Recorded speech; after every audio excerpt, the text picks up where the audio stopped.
Welcome to Team Tiggio Court TV, where we upload videos every single day.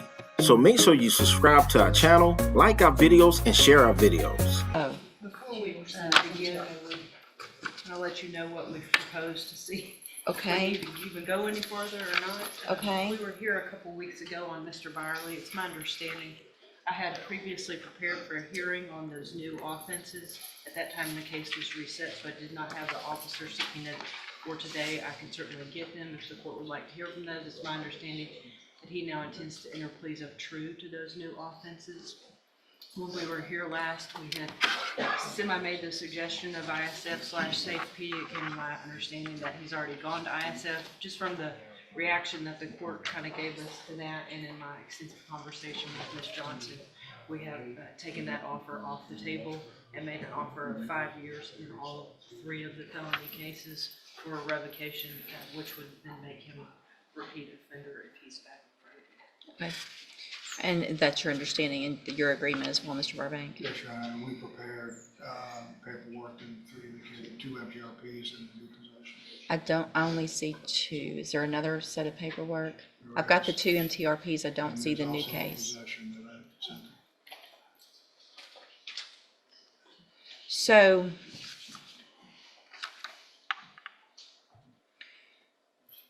we already went through those motions. I guess I just need to go through them again because there's going to be a change of plea. 3, 4, and 6, Your Honor.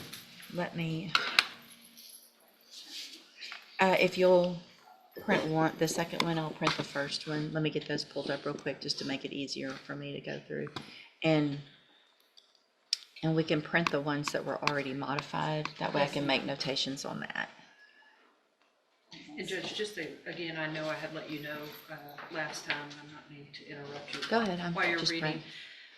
obviously the concern of the original underlying offenses back in, Okay.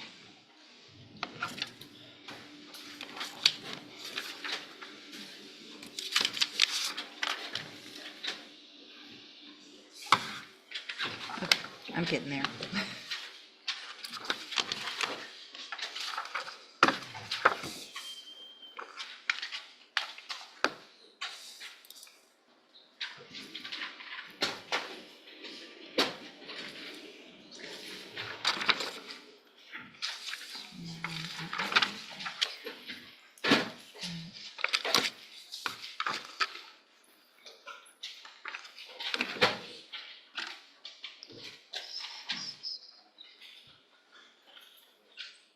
Okay, so Would it be better if I made an oral motion to withdraw previous? nope, I'm just gonna go back and I'm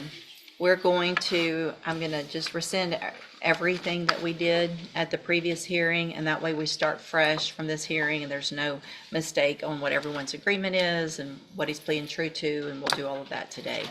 So will he waive the formal reading of the motion and the indictment? He will The motions. Okay.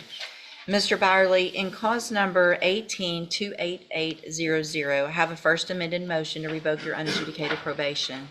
It shows that you were placed on probation May 13th of 2019 for the offense of violation of a protective order. That's a 3rd-degree felony, and that was a 10-year deferred probation. Is that correct? Correct. And then in cause number 18-29063, I also have a first amended motion to revoke your unadjudicated probation. Shows that you were placed on probation May 13th of 2019, also for violation of a protective order, a 3rd-degree felony, and that was also a 10-year deferred probation. Is that also correct? Yes. And so it alleges that you violated your probation, and y'all are going to go, 1, 2, 3, 4, and 6. okay. The new offense that he's about to plea is the possession, right? correct, that should be number 6. That's 5. 6 is that he possessed it. I mean, but 5 is committed the offense. So that would make sense. I'm sorry, they're different numbers in each one. Oh, One is 6 great. and one is 5. I love that when that happens. If you want to amend, Judge, we'll go. No, it's okay. I have to do, it's the numbers are the numbers. Okay. Count 1 in each of these cases alleges that you violated your probation by committing the offense of assault April 21st of 2025, and is that true or not true? True. And then count 2 alleges that you provided a urine sample April 29th of 2025 that tested positive for opiates in each case. Is that true or not true? True. 2. And then count 3 alleges that you failed to provide verification of attending the JCDI program. Is that true or not true? True. And that's in each case as well. Count 4 in each case alleges that you failed to abstain from the use of any and all intoxicating substances, and that you tested positive for alcohol April 15th of 2025. Is that true or not true? True. And that's also in both cases. Count 5 in cause number 18-29063, and count 6 in cause number 18-28800 alleges that you committed the new offense of possession of a controlled substance May 29th of 2025. Is that true or not true? True. Is that enough for everybody? Yes, Judge. Sorry, I feel like I've gotten through it without messing up, but if I keep going on the different numbers. All right. Did you enter your pleas of true in each of those cases freely and voluntarily? Yes, ma'am. And because those counts are actually true. Yes, ma'am. In both of those cases, I have here on the computer some documents that have your signature on them that the state has marked as exhibit number 1. Before you signed these, did you go over them with Mr. Burbank? Yes, ma'am. Do you fully understand them? Yes, ma'am. And do you understand, if I follow the agreements that you've made with the district attorney, that you will be waiving or giving up any right to appeal? I understand. State tenders number 1 in each of those cases. It's admitted in each of those cases. Is there any evidence that Mr. Byerly is not competent? All right, Mr. Byerly, in each of those motion to revoke your unadjudicated probation cases, I am going to find that you entered your pleas of true freely and voluntarily. And cause number 18-29063, find counts 1, 2, 3, 4, and 5 true, find sufficient evidence to find you guilty, and at this time find you guilty of violation of a protective order, sentence you in accordance with your agreement to a term of 5 years in the institutional division of the Texas Department of Corrections. You will receive credit on that sentence for any time that you've been in custody that the law gives you the right to receive. And cause number 18-28800, find counts 1, 2, 3, 4, and 6 true, find sufficient evidence to find you guilty, and at this time find you guilty of violation of a protective order, sentence you in accordance with your agreement to a term of 5 years in the institutional division of the Texas Department of Corrections. You will also receive credit on that sentence for any time that you've been in custody that the law gives you the right to receive. Bless you. Give me just a second now.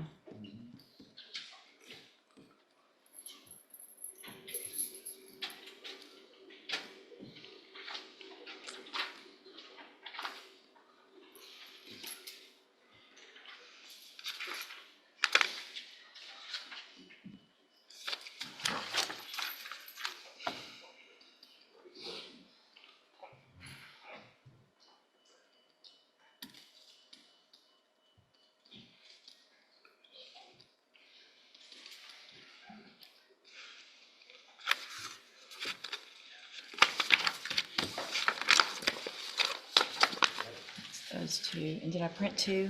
Yes, ma'am. Okay, now let's go to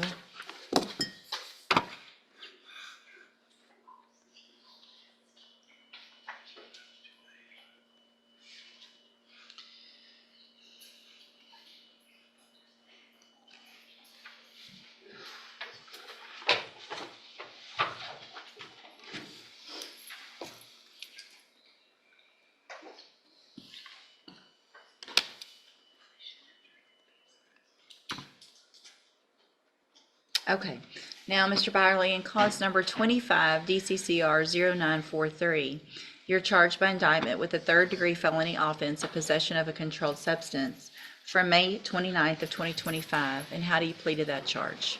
Guilty. Are you pleading guilty freely and voluntarily? And are you pleading guilty because you did what they charged you with? In that case, I also have here on the computer some documents that have your signature on them. Did you go over these also with Mr. Burbank? And do you fully understand them? And you understand if I follow this agreement, you will also be waiving or giving up any right to appeal. Also, do you understand if you're not a U.S. citizen that a plea of guilty or no contest may result in your deportation, exclusion from admission to the country, or denial of naturalization under federal law? State tender's number 1 in that case. It's admitted. Mr. Byerly, I'm going to find that you entered your plea of guilty freely and voluntarily. Find that you're mentally competent and understand the nature and the consequences of this plea. Find sufficient evidence to find you guilty, and at this time find you guilty of possession of a controlled substance. Sentence you in accordance with your agreement to a term of 5 years in the Institutional Division of the Texas Department of Corrections. You will also receive credit on that sentence for any time that you've been in custody that the law gives you the right to receive. These 3 cases will all run concurrently, which means together at the same time. I have handed you the trial court certification that shows this was an agreement that I followed, so you waived your right to appeal. I've also handed you a written admonishment regarding your ineligibility to possess a firearm or ammunition. Because of the judgments entered against you, you're ineligible under Texas law to possess a firearm or ammunition. Possession of a firearm or ammunition could lead to charges against you. Firearm is a legal term. You should read that written admonishment I provided you to see what devices qualify as a firearm.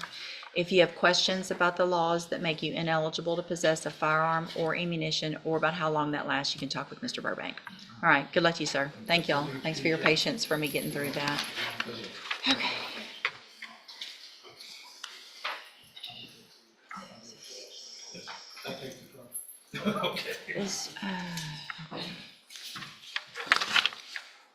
Mr. LeBlanc, you have a sentencing on Linton arson.